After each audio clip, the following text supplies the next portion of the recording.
Mukhang handa na talaga ang Los Angeles Lakers para sa isang malalim na playoff run matapos nilang makuha ang kanilang missing piece, ang 7-foot center na si Alex Len, isang dating manlalaro ng Sacramento Kings. Kanina lamang ayon kay Shams Charania, opisyal nang pumirma si Alex Len sa Lakers bilang backup center ni Jackson Hayes. Ayon sa kanyang agent na si Michael Shitsky na naghayag sa ESPN na dapat sana'y pipirma si Len sa Indiana Pacers. Ngunit matapos ang hindi natuloy na trade ni Mark Williams patungo sa Lakers, nagkaroon ng bagong oportunidad para kay Len na sumali sa Purple and Gold. Sa edad na 31, ang veteranong center na si Alex Len ay magdadala ng karagdagang depth sa frontcourt ng Lakers kasama si Jackson Hayes bilang isa sa kanilang pangunahing sentro. Para mabigyan ng puwang si Len sa kanilang roster, napilitan ng Lakers na i-waive si Christian Wood. Dahil puno na ang kanilang lineup, kailangan nilang bitawan ng isang player upang magkasya si Len sa team. Bagamat hindi kasing husay ni Mark Williams, si Len ay isang solidong backup center pa rin kahit na may average lamang ito na 1.4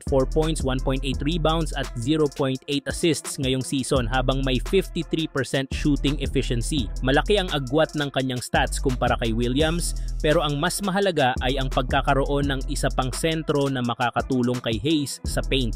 Dahil mahihirapan ang Lakers kung mag-iisa lamang si Hayes na center, lalo na't makakaharap nila ang mga elite big men tulad Nikola Jokic at Anthony Davis. Ayon sa ilang analysts, magandang hakbang ang ginawa ng Lakers sa pagkuha kay Len dahil sa kanyang taas at defensive presence na makakatulong sa depensa sa ilalim ng rim. Bukod pa rito, maaaring magkaroon ng panibagong sigla ang kanyang career dahil sa presensya nina LeBron James at Luka Doncic na kilala sa kanilang husay sa lob passes. Inaasahan naman na bukas ay maglalaro na ito laban sa Utah Jazz lalo na wala naman itong iniindang injury. Masusubukan nga agad si Len bukas dahil may mga magagaling din na big man ang Utah Jazz na sina Walker Kessler at Lauri Markkanen. Kaya kaabang-abang nga bukas ang magiging laro ng Lakers.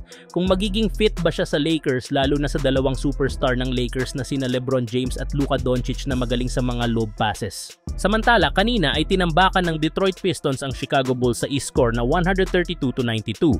Mula sa unang bahagi ng laban, nagpakita na ng matinding dominasyon ang Pistons kung saan lumamang sila ng 42 points sa halftime pa lamang. Nanguna si Malik Beasley na may 24 points habang si Cade Cunningham ay nag-ambag ng 20 points para sa panalo ng Detroit. Dahil sa tagumpay na ito, umangat ang Pistons sa 28-26 win-loss record habang lalo namang nalugmok ang Bulls sa 22-32 record. Sa isa pang laban, dinaig naman ng New York Knicks ang Indiana Pacers sa score na 128-115. Bumida si Karl Anthony Towns na nagtala ng 40 points at 12 rebounds habang si Josh Hart ay nagpakitang gilas din na may 30 points.